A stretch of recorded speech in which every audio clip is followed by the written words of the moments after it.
अस्सलाम वालेकुम जी, कैसे हैं आप लोग? उम्मीद है कि आप सब लोग खैरियत से होंगे। अगर आपने अभी तक चैनल सब्सक्राइब नहीं किया हुआ तो चैनल को सब्सक्राइब कर दें, वीडियो को लाइक किया हुआ तो वीडियो को लाइक कर दें। सो आज का व्लॉग स्टार्ट करते हैं। फाइनली जी पेशावर ज़ल्मी और क्वेटा ग्लैडिएटर्स का मैच खत्म हो चुका है और पीएसएल के हाई वोल्टेज मैचेस हो रहे हैं। तो ये भी मैच काफ़ी अच्छा मैच हुआ है और अगर इस मैच के बारे में बात की जाए तो हमने पहले भी डिस्कस किया था कि ये मैच काफ़ी ज़्यादा इंपॉर्टेंट होने वाला है दोनों टीम्स के लिए। तो ये मैच जो हुआ है उसमें जो टॉस की अगर बात की जाए तो टॉस जीता है पेशावर ज़ल्मी ने और पेशावर ज़ल्मी ने भी टॉस जीत के बॉलिंग का ही फैसला किया और हमने अक्सर मैचेस में डिस्कस किया कि जो टीम टॉस जीत के बॉलिंग का फैसला कर रही है वो हार रही है। 100 में से 90% वो टीम्स जीत रही हैं जो पहले बैटिंग कर रही हैं।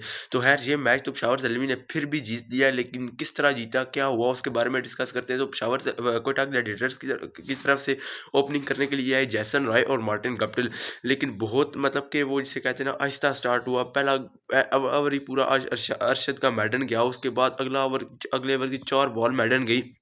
मतलब ये कि 11वीं बॉल पे पहला रन्स बन रहा है, सिंगल बन रहा है, तो वहाँ पे आपको लग रहा है कि आपने अपने आप को खुद ही इतना प्रेशराइज़ कर दिया है कि मतलब कि वो बाहर से आउट होने की जो मतलब कि ज़रूरत नहीं पड़ रही, क्योंकि पहला पूरा ओवर मिडल गया, वो भी टी20 क्रिकेट में। तो वहाँ से ही कोटा ग्लिटर्स पे बहुत ज़्यादा प्रेशर पड़ गया था। ठीक है, आप विकेट रोको, लेकिन कम से कम सिंगल डबल तो होने चाहिए। लेकिन वो जो बॉलिंग भी की वो भी शानदार थी, लेकिन वहाँ पर बैटिंग में भी थोड़ा-सा फ़र्क नज़र आया, वो भी मार्टिन गप्टिल और रॉय जैसे प्लेयर के सामने।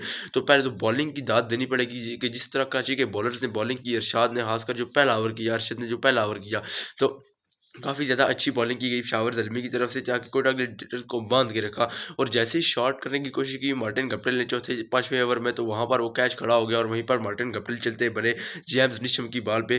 तो उन्होंने सिर्फ 16 बॉल में 12 रन्स किए, 2 चौके इसमें शामिल हैं। और रॉय की जहाँ तक बात की जाए, जहाँ मैं जो भी अभी आपको बता रहा था कि रॉय ने पहला पूरा ओवर बीट किया, 23 बॉल में सिर्फ 14 रन्स किए, जिसमें 2 चौके शामिल थे और उनको उस्मान कादर ने बोल्ड करके रख दिया। उसके बाद अगर बात की जाए तो सरफराज अहमद आते हैं, तो सरफराज अहमद ने 30 बॉल में 39 रन्स किए, जिसमें 5 चौके शामिल थे और अरशद इकबाल ने इनको आउट किया। लेकिन जहाँ तक बात की जाए कि जिस जगह सरफराज है, वहाँ पर जो उन्होंने इनिंग्स खेली वो भी अच्छी इनिंग्स थी, क्योंकि पहले इतना ज़्यादा प्रेशर था, तो यहाँ पर सरफराज भी अगर आके आउट हो जाते तो फिर काफ़ी ज़्यादा मतलब कि इनके ऊपर प्रेशर आ सकता था। लेकिन सरफराज से पहले अगर बात की जाए तो जो नवाज़ है, नवाज़ ने 5 बॉल में सिर्फ 2 रन्स किए और वो उस्मान कादिर के आगे चलते बने एलबीडब्ल्यू। उन्होंने उनको आउट कर दिया और वो रिव्यू लिया और वो रिव्यू ज़ाया गया, लेकिन वो आउट हो गए। उसके बाद अगर बात की जाए इफ्तिखार अहमद की, इफ्ती मैनिया की, मतलब कि जो वो खेले जिस तरह की वो फॉर्म लेके आ रहे हैं और आज वो नज़र भी आया है। 34 बॉल में 50 रन्स उन्होंने स्कोर किए, 4 छक्के और 2 चौके लगाए और वहाब रियाज आज फिर इनके सामने आए थे और फिर 1-2 छक्के उनको लगाए। तो ये नॉट आउट रहे, क्रीज पर मौजूद रहे। उसके बाद अगर बात की जाए ओडियन स्मिथ, तो ओडियन स्मिथ का कैच छोड़ा था दासन शनाका ने, बिल्कुल हाथ में से छोड़ा था, लेकिन उसके बाद फिर जो उन्होंने 104 मीटर का छक्का लगाया वो भी देखने लायक था। 12 बॉल में 25 रन करके, मतलब कि ये जो रन होते हैं ये बड़ा हर्ट करते हैं बाद में। एक बॉल में 4 रन, एक छक्का और 4 चौके उन्होंने लगाए।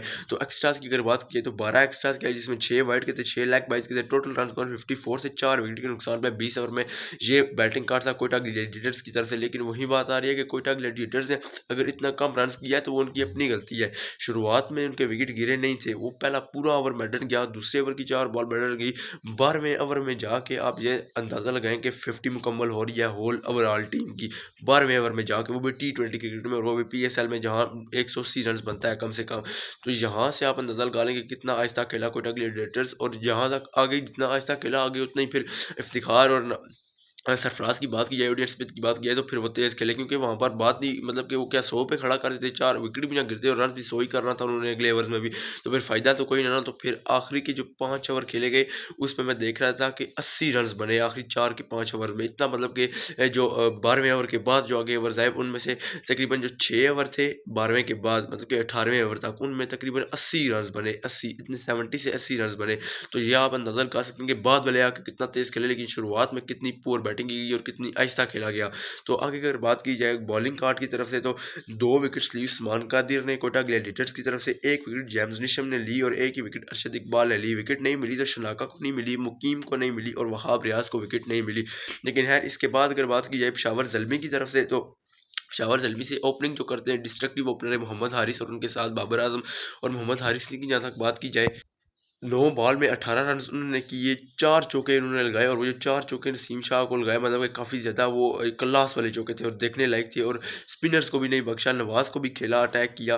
तो जहाँ तक बात की जाए, उनको आउट किया मोहम्मद हसनैन ने अपने पहले ओवर में आके, पहली बॉल पे ही उनको शॉट करने की कोशिश की और वो कैच खड़ा हो गया सर्कल में ही, और वो जैसन रॉय ने कैच पकड़ लिया और वहाँ पर ये आउट हो गए। उसके बाद अगर बाबर आजम की बात की जाए, लेकिन बाबर आजम तो क्रीज पर मौजूद रहे, लेकिन उसके बाद सैम अयूब आए मोहम्मद हारिस के बाद। लेकिन जब हसनैन ने मोहम्मद हारिस को आउट किया, साथ ही अगली बॉल पे साइम अयूब को भी चलता किया, वहाँ पर उनको एलबीडब्ल्यू कर दिया और वो डक आउट हो गए क्योंकि पिछले मैच में काफ़ी ज़्यादा अच्छी बैटिंग की उन्होंने, लेकिन जो ये वाला मैच था इसमें वो कुछ अच्छा कर नहीं पाए, पहली बॉल पे ये आउट हो गए साइम अयूब।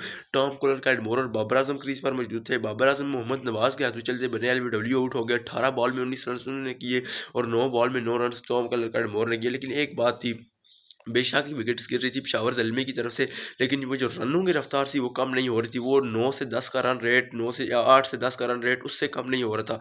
रन रेट बिल्कुल वहीं चल रहा था। वो कोयटा ग्लैडिएटर्स वाला हिसाब नहीं था कि वो पावर प्ले में बिल्कुल रन्स बने ही ना, 5-6 का रन रेट ना हो, ये बात नहीं थी। 8 से 10 का रन रेट वो रिक्वायर्ड मेंटेन हो रहा था, बेशक विकेट्स गिर रही थी। तो अगर आगे बात की जाए तो रमन पॉवल आते हैं और रमन पॉवल के साथ जेम्स निशम, इन भाई साहब दोनों ने तो मैच का पासा ही पलट के रख दिया। जिस तरह की रमन पॉवल ने बैटिंग की, जो छक्के लगाए, पावरफुल हिटिंग की, 2 छक्के 3 चौके लगाए और 36 रन की इनिंग्स खेली 23 बॉल में, वो देखने लायक थी। और फिर ये जेम्स निशम के शिकार बने और आउट हो गए। लेकिन जब ये खेल के मतलब कि जब ये आउट हुए, रमन पॉवल जब आउट हुए, ये नसीम शाह के शिकार बने। सॉरी मैं गलत बोल गया हूँ क्योंकि वो मैं भूल गया था, ये नसीम शाह की जो उनको बोल्ड किया वो जिस बॉल पे, और वहाँ पर जो एग्रेशन नसीम शाह में नजर आ रहा था वो देखने लायक था क्योंकि एक फिट मतलब कि जो एक सेट हुआ हुआ प्लेयर है क्रीज पे, विकेट पे सेट हुआ हुआ प्लेयर है, उसको जब आप बोल्ड करते हैं और इस तरीके से यॉर्कर में बोल्ड करते हैं तो वहाँ पर आपका एग्रेशन करना बनता है। और जिस तरह की वो बॉल थी और जिस तरह का आउट किया वो रमन पॉवल को भी मतलब कि वो नींद नहीं आई होगी जिस तरह का बोल्ड किया रमन पॉवल को। लेकिन यार उस वक्त रमन पॉवल अपना काम कर चुके थे, 23 में 36 बना चुके थे, 3 चौके 2 छक्के लगा चुके थे।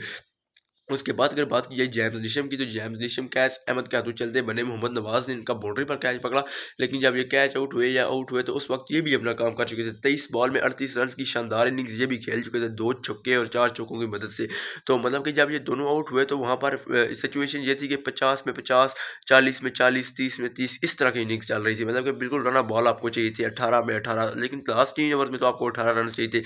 उसके बाद फिर दासुन शनाका और वहाब रियाज क्रीज पर मौजूद थे। तो दासुन शनाका की अगर बात की जाए तो 16 में 16 इन्होंने किए, मतलब कि वहाँ पर रन ही कुछ इस तरह चाहिए थे, वहाँ पर आपको शॉट करने की ज़रूरत ही नहीं थी। 18 में 18, 17 में 17, तो इसलिए विकेट्स गिरने की या अपने रिस्क लेने की कोई ज़रूरत थी नहीं। लेकिन फिर भी 16 में 16 दासुन शनाका ने किए और एक चौका इन्होंने भी लगाया और वहाब रियाज ने 2 चौके लगाए। 12 बॉल में 10 रन इन्होंने किए, नॉट आउट रहे और 11 एक्स्ट्रास किया और 157 18वें ओवर में पेशावर ज़ल्मी ने कंप्लीट कर लिया, जिसमें 11 एक्स्ट्रास के 6 वाइड के थे और 5 लेग बाइस के थे। और अगर विकेट्स की बात की जाए तो 3 विकेट्स मोहम्मद हसनैन ने लिए, जो कि शुरुआत की 3 विकेट्स थी, तो काफ़ी ज़्यादा अच्छी बॉलिंग की। 1 विकेट नसीम शाह, 1 विकेट नवाज और 1 विकेट कैस अहमद ने ली है।